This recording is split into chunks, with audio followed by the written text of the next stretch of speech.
Hey! One thing I need to tell you before this video starts is that I was nervous, so I went to the bar and I had 2 drinks on an empty stomach. So if it sounds like this person's stupid, she's just a little bit drunk. But that makes the experience more authentic because this has happened to many people. This is the thing that I talk about. So hello, everyone. Today, I want to share with you the one thing I know in my life to be true, the one thing I know in my life to be real, something that I live by and I stand for, and I would put everything behind, and that's all horror movies are gay.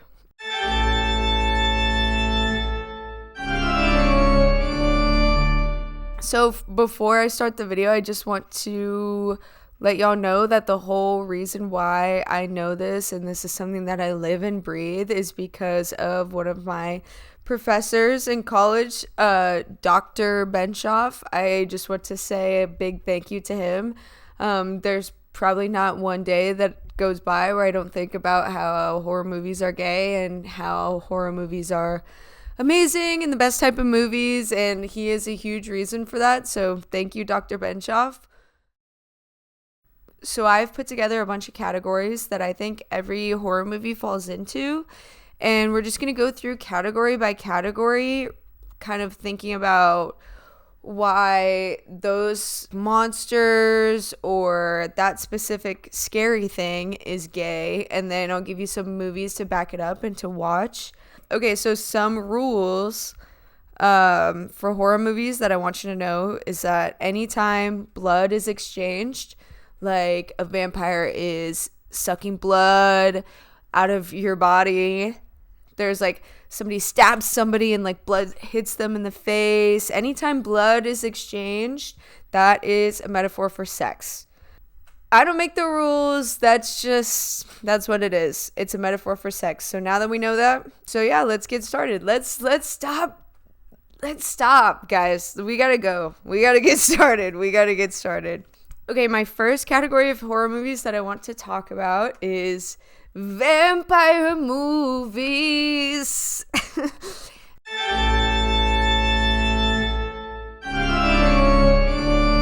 Vampires can be very sexual. I think anybody who's seen Nosferatu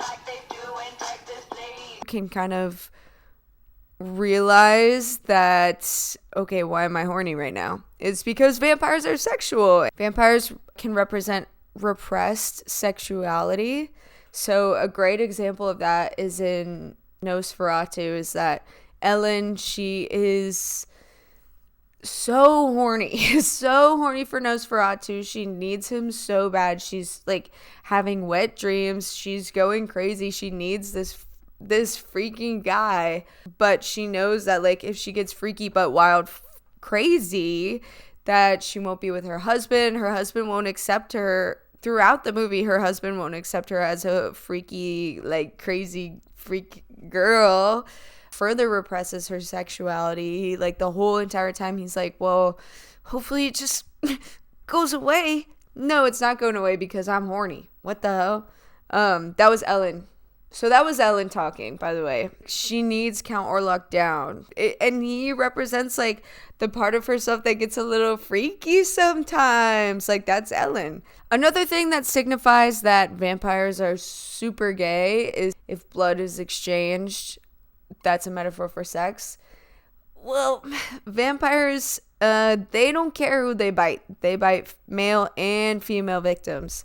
Like in the original Dracula movie from 1931, Dracula, he bites men, he bites women, he is like sucking the blood from everybody, and that's that's bisexual. And just like any blood exchange is gay, and they're exchanging blood like crazy style. Like he's like, and he doesn't care, man or woman, he doesn't care.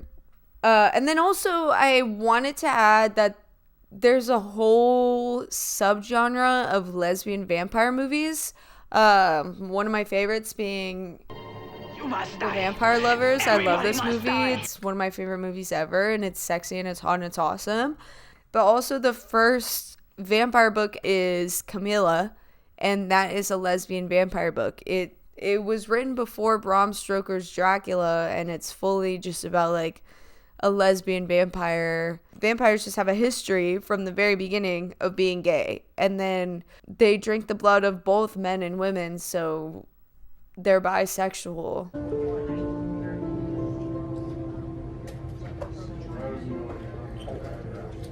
You're bi. Check. Vampires, gay.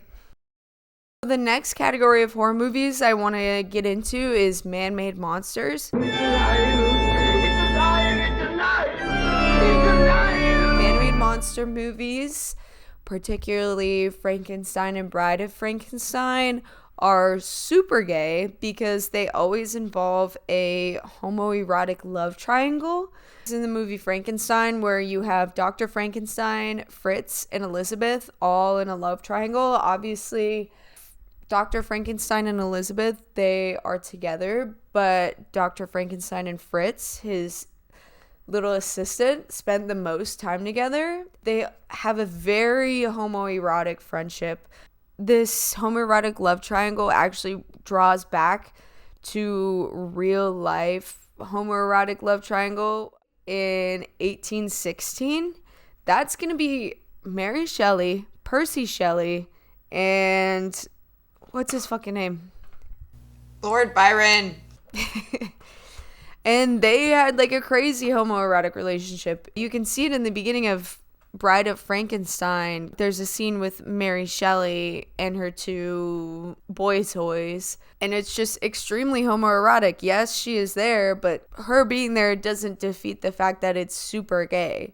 Dr. Frankenstein and Fritz spend way more time together than Fritz and Elizabeth ever do. They have a much closer relationship. It's like two men trying to create life. It is a picture of a domestic queer couple.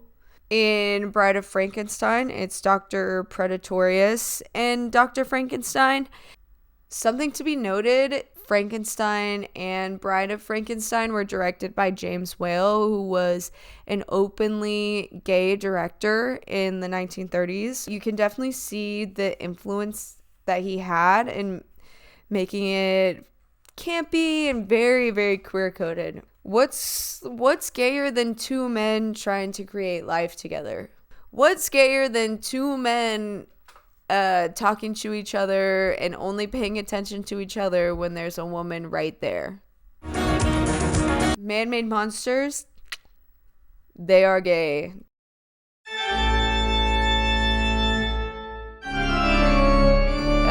Dr. Jekyll, Mr. Hyde, any werewolf movies, just anything where somebody's like, these transformation movies show the monster within, the monster that comes out at night. While I know it's not a horror movie, it does kind of, there is the transformation and there is that queer connotation behind it that the fandom has picked up on. Professor Lupin, during the day, he can be normal, he can be straight, he can control himself. But during the night, he turns into a werewolf, he turns into a monster. But guess who turns into a monster with him? His partner, Sirius Black. And they live within the monstrous world, the animal world together as a couple, as a freaking couple. Also, there is a racial connotation to this. In the Jekyll and Hyde movie in the 30s, like, Dr. Jekyll is like a white man and Mr. Hyde is like fully black. It's insane. It's so fucking racist. On another note, a lesbian movie I wanted to talk about is Cat People. Cat People is another transformation movie. In this movie, she transforms into a cat, which I think cats have a very female connotation. Also, she turns into a lesbian cat. Like, I don't know what to tell you. The cat is lesbian. And I think it represents repressed sexuality, the sexuality that is not there during the day, but at night it comes out. That's gay. At night, it's just like all of the perverts come out, all the evil people come out. It's kind of that, except that the evilness is gayness. So transformation monsters, Gay. Super gay. Insanely gay. The next movie category that I have, alien movies. I know it was just a dream. I know I didn't have an anal probe. And I know that I am not under alien control. These are super fun because not only does it combine the fear of gay people, but it also combines the fear of communists. Before we get into it, there's two different types of alien movies. There's one alien movie where the aliens are coming in and replacing the humans, but you can't really tell. And the other type of alien movie is where the aliens are coming in and just fully annihilating. Example for the first type of aliens is I Married a Monster from Outer Space, where people's spouses are getting replaced with aliens. And I just think that represents the fear of people being like, I married this person, but I don't know if they're gay. I don't know if they're a commie. Are they secretly an alien? Are they secretly a gay person? For the second type of alien movies where the aliens just come in, they take over, and they are putting their phallic things up everybody's butt is Slither. Aliens are going to come in, they're going to be reproductive monsters. They don't care if it's your husband, and they're going to probe you with their phallic probes and turn your husband gay. They're going to turn everyone you know gay with their phallic probes. The little aliens just keep slithering up into everybody's hole. Oh, they can't control themselves. They're just like taken over by the gay agenda. The alien agenda. Probes are extremely phallic. This is the first episode of South Park. It's like, oh, yeah, it's funny, but also all alien probes are like extremely phallic and they just like ram right up your alien movies. Gay. The next category of horror movies I have are zombie movies. They're coming for you, Barbara. They can mean someone transforming into something scary, into something gay in the night, or it's the gay virus, the gay agenda catching on and turning everybody gay. Zombies have always kind of been a metaphor for Black people. Night of the Living Dead, which is just about the fear of monsters invading white suburbia. And of course, the monsters are Black people invading white suburbia. Okay, so just to clarify, it's metaphorically speaking, that's what they represent. Is the zombies represent Black people metaphorically. Not every zombie is a Black person. In fact, in this movie, a Black person is a hero, but that's what people were afraid of at the time. I just didn't want to talk about zombies without acknowledging that it is also racist. So, boom. If you want to learn about zombies in a way that's way more intellectually sound than what I'm saying, I recommend Intellectual Media's video essay, A History of Zombies. She's amazing and cool and smart. What the hell? She's amazing. Zombie movies, gay and fucking racist, yeah. The next category of horror movies I wanted to talk about is witch movies.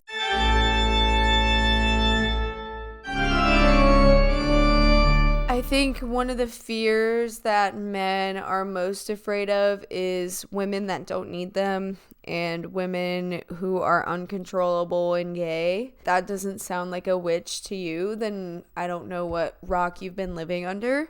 Good example is the movie Suspiria by Luca Guadagnino, the new one. First of all, those women are extremely powerful, aka extremely scary. And then along with being extremely powerful and uncontrollable, they're also all in like a homoerotic coven. That's a bunch of lesbians. She's a lesbian. I'm sorry, I hate to tell you right now, like if you're figuring this out right now, she's a lesbian, but she is. Also, Hocus Pocus, like those are three divas. A lesbian throuple, like I don't know what to tell you. Do you ever see witches like getting it down like with men? No, a coven is a group of lesbians. So another thing I think shows how which movies are gay is that it's kind of representative of the unrepressed, hypersexual brides of Satan, a bunch of women in a coven, naked dancing together. Like, I think a good example of this is The Witch by Robert Eggers, talking about how a young girl is seduced into being one of the brides of Satan, and she becomes less and less repressed in her extremely repressive Quaker society. So that's going to be scary. If my daughter starts jacking off and we're Quakers, you're a witch. You're a witch. You're a witch. God did not say we could jack off. God also did not say you could go run around naked in the forest with your fucking witch fucking friends, you fucking crazy lady. What are you gonna eat each other's pussies next? Witches, gay. Okie dokie, the next category of horror movies I want to talk about, ghost movies.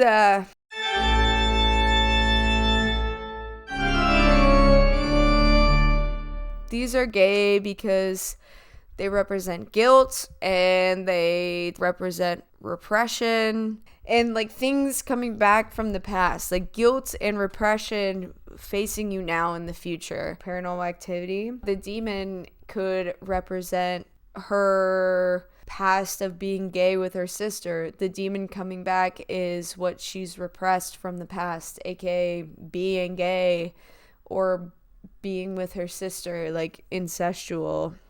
Now that she's married, now that she's living with her husband, these gay feelings, this gay incest is not going away. It's coming back and it's haunting her forever. Another good example of repressing queer feelings is The Haunting of Hill House.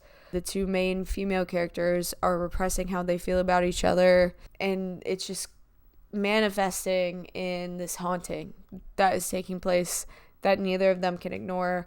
The more you repress something, the more it's going to come back and haunt you, and it's going to be scary and it's going to be evil. Also, I chose this VHS tape because I got it for free on the side of the road, and every time I put it in my TV, it's really scary to me, and I think there's ghosts in it. Ghosts, gay.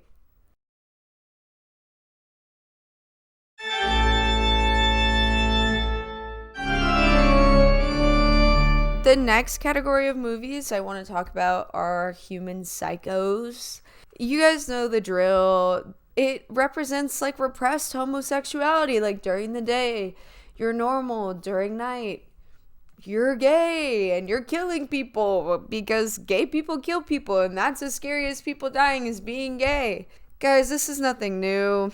A great example of this is American Psycho, which is written by a gay man and directed by a woman. Like, American Psycho is just all about repressing who you really are to fit into the mainstream, and that means repressing your gayness and acting out and repressing your gayness so hard that you have to resort to murder and violence and killing people because you're gay, and gay is scary. Do y'all remember that? Gay is scary. Keep that in your mind. Gay is scary. Lesbian and gay equals murderous fucking freak. And I think that's kind of what the human psycho genre represents. So that's human psychos. Human psychos, gay. And I have saved the most egregious category for last. This category is slasher movies.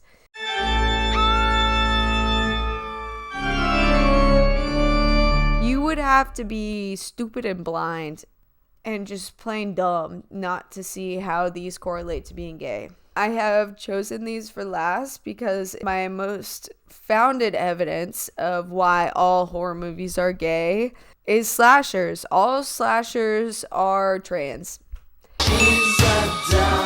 Every single slasher movie except for Nightmare on Elm Street is trans people are scary. Ah! Let me give you a few examples. God, it's like, let me give you a few examples every single freaking slasher movie ever.